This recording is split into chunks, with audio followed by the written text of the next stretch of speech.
So today in this video, we're going to unbox, demo, and review the Trycoo HO4 Mini PC. Now, the first thing that I noticed about this mini PC is the fact that it's got RGB lights built into the frame of the actual mini PC. So curb appeal is through the roof on this mini PC, but we've got to dive much deeper than that. So what we're going to do in this video is we're going to unbox this. We're going to tour through the functions and features and, of course, test out a bunch of games to gauge where the performance lies in this mini PC. But first and foremost, let's jump into some of the specs on here so we know exactly what we're getting ourselves into. So the HO4 from Trycoo offers the Intel i7 125-650H processor. That's 10 cores, 16 threads, speeds of up to 4.7 gigahertz. We've got 16 gigabytes of DDR4 RAM. We're also using the Intel UHD graphics on this mini PC, and this comes with a 512 gigabyte NVMe SSD installed within, running Windows 11. So let's unbox this and get started.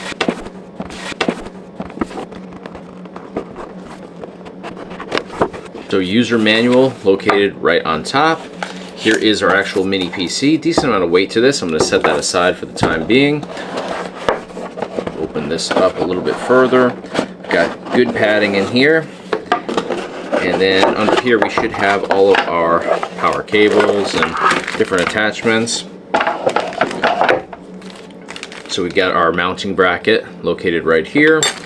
This is going to be our HDMI cable.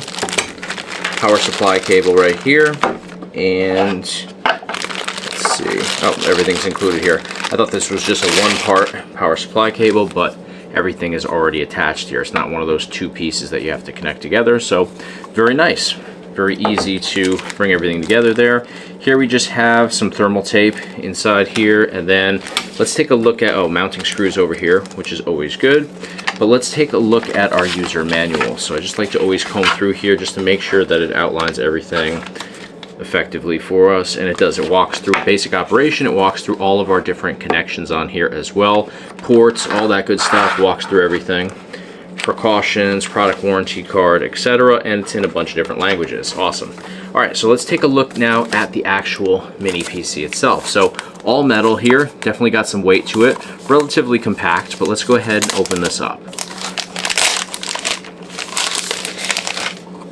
Great ventilation throughout the entire design here. You can see right here where it says HO that we do have ventilation across the entire top. We also have ventilation on the sides as well. Both sides have ventilation, and even the bottom where our cooling fan is located internally. So 4 feet down here at the bottom. Front here we have our audio connection right here. We have a USB 4 Type-C connection, and then we have 2 USB 3 ports over here, USB-A for both of those, and then our power button located all the way over here on the right hand side for you guys. Now, nothing on either side other than the ventilation, but if we turn this all the way around to the back side, here you can see that we have 2 USB 2 ports over here. We have an HDMI port, display port right here, 2 Ethernet, and then our DC 19 volt power supply connection. So all in all, we have 4 total USB-A ports, 1 USB-C port, and triple display capabilities on here. So we can connect via the HDMI, we can connect via the display port, and then of course we've got our Type-C in the front if we wanted to. But for me as a gamer, I love having easy access to all of these ports located in the front. If I need additional USB-A connections, I have those in the back as well. For streaming, I would definitely utilize the Ethernet ports as well, so I can get my internet connection wired in directly rather than going the Wi-Fi route where it's just not as stable. So very unique design here. Definitely like the way that it's laid out. So what we're going to do with this is we are going to power this on. We're going to jump into a bunch of different games to test out the performance. Since we already combed through the specs on here, I definitely think we're going to have some pretty good results gaming on here, but there's only one way to find out. We got to jump right into it.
30 low.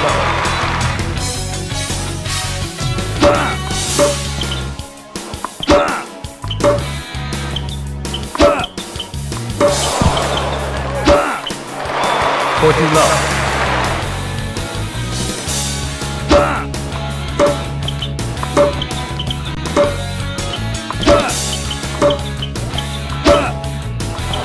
Game on.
How to juice, bro.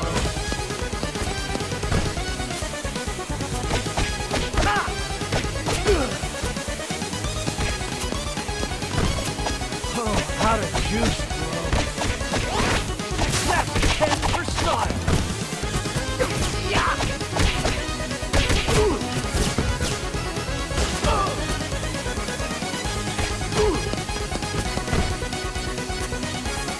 Oh, how to juice, bro.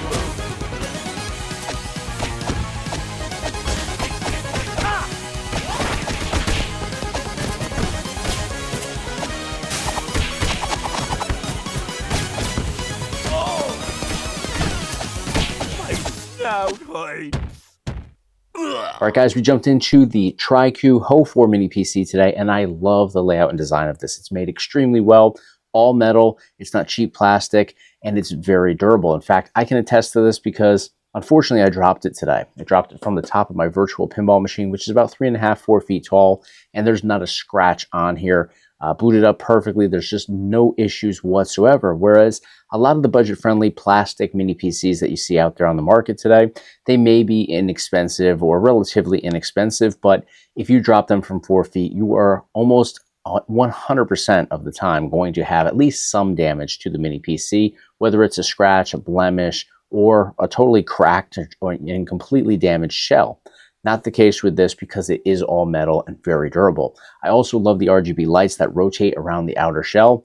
They have absolutely no, importance when it comes down to performance here, but they look really cool. And for gamers like myself that are likely going to be playing in a dimly lit room, maybe with an RGB keyboard, maybe with just RGB lights in their room altogether, it fits in there perfectly. Now, port options on here, it's got your back 100%. You've got tons of display options on here. You've got multiple ports in the front and the back. So you got your USB 4, you got your USB 3s, you've got everything covered that you ever would need covered on this mini PC. So for me, I bring in game drives all the time because I like to play on different setups. I'm also reviewing a lot of different setups here on the channel all the time. I'll bring a mouse in, I'll bring a keyboard in, flash drive if I'm moving ROMs from one setup to another, or if I'm setting up a micro SD card for something else or an external SSD, I'm constantly bringing in flash drives. So because it's got so many USB ports on here, it's 100% perfect for my personal needs. Love that about this. Now, performance on here, this can handle just about anything that you throw at it in terms of retro video game emulation. I'm not going to say that it's going to be 100% smooth with every single title that you throw at it. You probably will have some setbacks with the more demanding stuff. Xbox, for example, PS3, Nintendo Switch. Some titles are going to work perfect. Some titles, you may see a little hiccup. but I do believe that everything would be playable on here. I just can't say that it's 100% smooth 100% of the time. I jumped into AAA titles with you guys today in the demos here, which are definitely more demanding than even PS3, and everything runs pretty well for the most part with the older AAA titles. You're not going to use this for Fortnite. You're not going to use this for modern day, really advanced games because it will lag. You know, the graphics on here, they're not top notch. Intel graphics, they're decent, but they're not as good as AMD. So if you want, you know, that kicked up experience with AAA gaming, you're going to have to go an AMD route with both the processor and the graphics. So on here, you know, it's definitely going to give you a pretty good experience with the more demanding games, but I won't say that it's going to be top of the line for gaming. It's great for home computer use too, though. You can stream on here, you can jump on YouTube on here, you can watch Netflix on here. All of those work perfectly, no issues whatsoever. If you want to use this as a home office computer, business PC, you have that option as well. So it definitely, you know, carries over to different avenues that you may take with a mini PC. It's not just specific to gaming, of course, but I'm the retro gaming guy, so I had to put it through the ringer with retro gaming specifically, but also some later releases as well. And for the most part, it is still very much a good experience, very reliable, very well made. So I'll provide you guys with a link up here at the top of your screen, as well as in the description of this video. Let me know though what you guys think of the Trycoo HO4 Mini PC. Do you like what you see? Do you like the layout and design? Do you like the performance associated with it? Let me know in the comments. You guys know the deal. If you enjoyed the video today, please give me a thumbs up on the video. And of course, hit subscribe to stay in the loop for all future videos. Thanks for watching. I'll see you in the next one.